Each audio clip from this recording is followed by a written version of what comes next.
Hey, welcome back to Tolkien and Games. And today I wanted to discuss a style of Lord of the Rings game that I don't think gets as much attention as the video games do, but they're still just as compelling. And that's board games. And specifically, today we're going to be talking about Lord of the Rings Journeys to Middle-earth.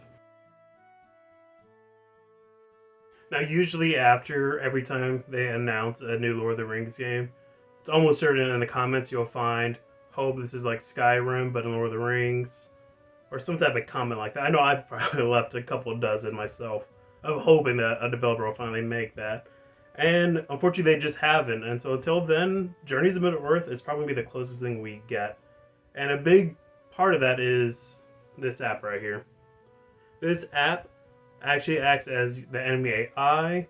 It controls enemy movements, paces the story, and it really does bridge the gap between the analog and the digital, which makes it a really good entry point for a lot of people who are just used to video games and getting started in board games. And let me tell you, it works pretty seamlessly.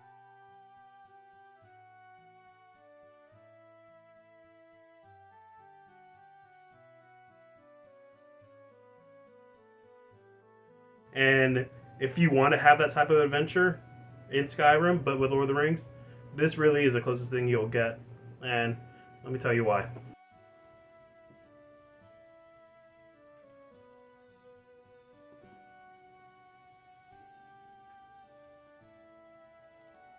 So Journeys of Middle-earth can actually be played solo or up to a group of 5. I played from 1 player by myself to 2 to 3 and 5, and each playthrough always felt just as intense, regardless of how many people play. And a big part of that really is the app.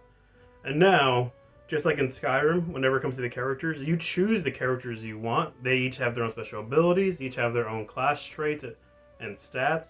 So it really does feel like your choices do matter in the overall scheme of things. And again, I'm not even touching story, just in the characters themselves. You got Gimli, you got Aragorn, you got Boromir. Some of these are expansions, and there's also some new characters.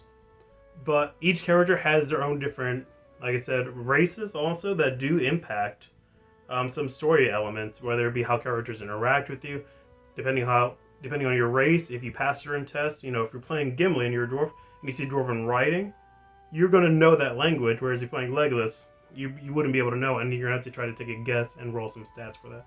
So it's very unique in the sense that the races matter, your character matters, and, your stats matter. And that's what makes a great RPG. And this is also what makes Journeys to Middle-earth a really great game.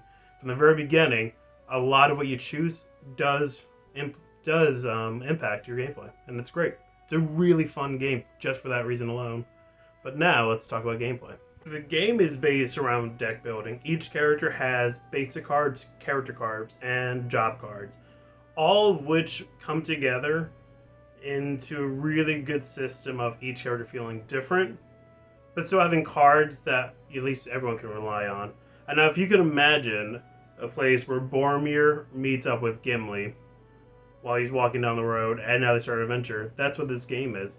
And while they're both tanks, you can also choose to maybe make Boromir a Pathfinder instead, where he's more equipped at seeing farther along. He gets to move a little bit more, and he can control a bit more of the enemy's movements. And that's the great part of this game is, just because a character is essentially built one way, you could change their role to fit the game, and you can even multi-roll it. This is a game really about choices, and like I mentioned before, every RPG has those, and that's what makes this so fun. Is you can really role play the journey that you really want in your fellowship. Because again, you're not by yourself. You have other characters with you. So if you want me to give me a tank and Boromir a ranged guy, by all means do it and see the fun that you have with it. See where that takes you, especially when you go against a horde of orcs that both have range attacks, tanks, and also wargs that can come at you so fast. And battle them out. Have fun with this. That's what this game is about, having fun, making different choices, and seeing where your journey leads to. Now, it does take place before the Fellowship, so a lot of this story is their, they've written it themselves, and it holds up really well. It does feel Tolkien. And everything about this, there's so many deep lore choices that they've made that are just phenomenal and fun to just read. If you If you've read Tolkien before, you're gonna understand. And if you haven't, it's still fine. I think this is a really good entry point for a lot of people. Now the enemies vary quite a bit. You go from regular orcs and goblins and move up to Orcai. There's wraiths and later expansions. You even get some Oliphant, and they're just coming out pretty soon with an expansion that includes the Witch King. So there are big name bosses in this game that really make you feel like you're alive in this world. And of course the miniatures they put in this game are beautiful.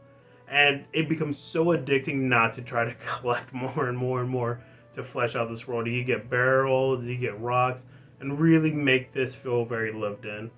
Now going back to the enemies, because I could talk to you all day about miniatures. Going back to the enemies, each one has various amounts of health, armor.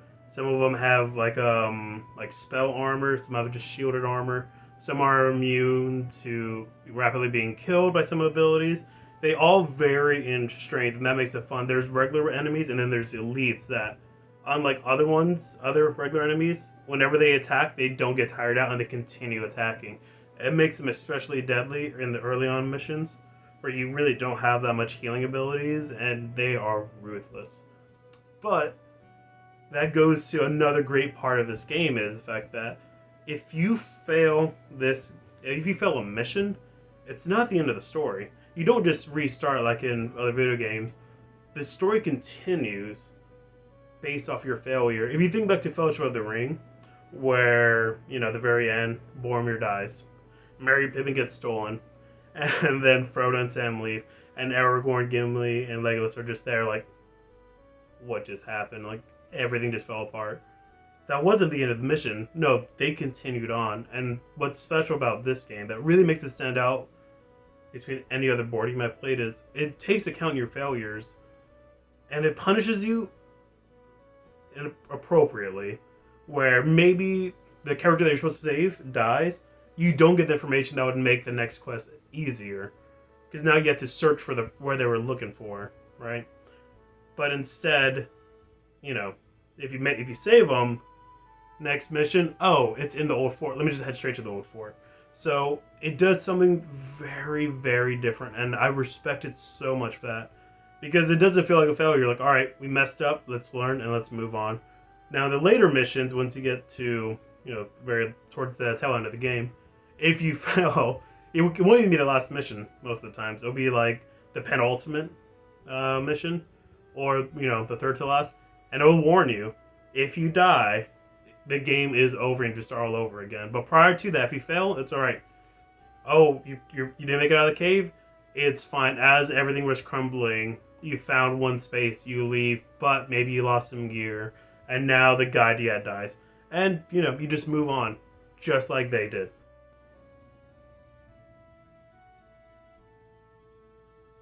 Speaking of failure, the way characters can actually die is by getting damaged by enemies during combat phases, and there's two different types. There's regular damage, and then there's fear. Each character has a different stat for fear and damage. Boromir can take a lot of damage, but his fear is super low. I mean, he fears for Gondor. While, let's say Aragorn, he's pretty even. He has both good fear and damage, and, characters vary.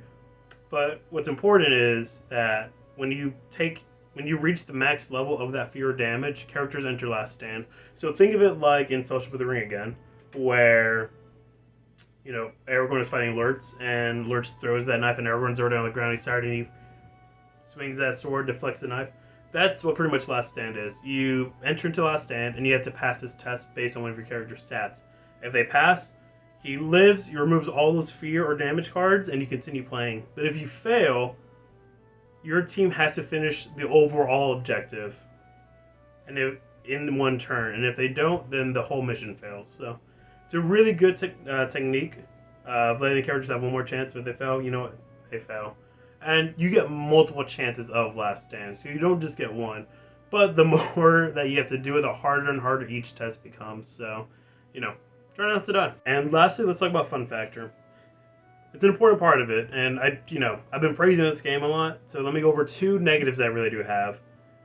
One, it is just the item management. There are a lot of things you need to keep track of, from cards to token to map tiles to miniatures, and finding them can really be a pain sometimes. And I really do suggest, if you're playing with new people who've never played this game before, try to set it up prior to them coming. Ask them what characters they want, and set up everything so when they come, they don't have to go through you finding the pieces, building their decks and everything. It's going to probably take like 15 to 20 minutes, so just be aware of that.